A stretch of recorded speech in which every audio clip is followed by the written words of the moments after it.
Hast du mal so einen angeguckt? Die machen es überhaupt geguckt. Die lachen entweder so, oder die kommen aufs Feld raus, dann gucken sich das Feld immer kurz an und dann melden die los. Ja. Und dann fahren die hin und fahren wieder her und fahren wieder hin, wieder her, wieder hin, wieder her, wieder hin, wieder her.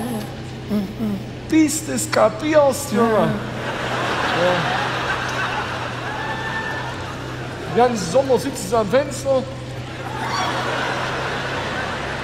Scheiße, Regenwolken, Witterwolken, Scheiße, Scheiße.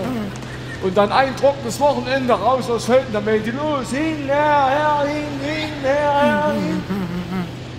Ohne Sinn und Verstand. Jetzt zu machen, ja.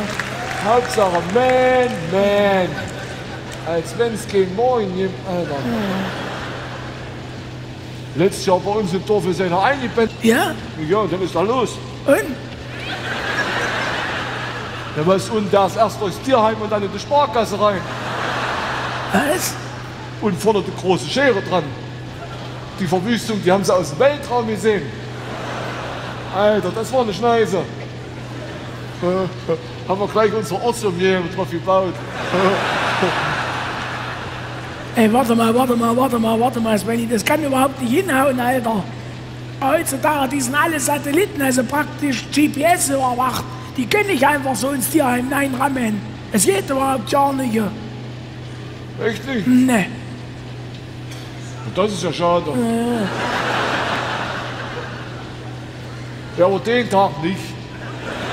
Ja, das war ja klar. Da war dein komisches Satellitensystem ausgefallen. Was? Ja, weil irgendeiner hier im Pentagon seinen 50. gefeiert hat und so voll immer seine Jackie Cola auf die GPS-Kontrollkonsole gekippt hat. Und da ist er los. Na, alles klar. Mua war dabei. Ja, na.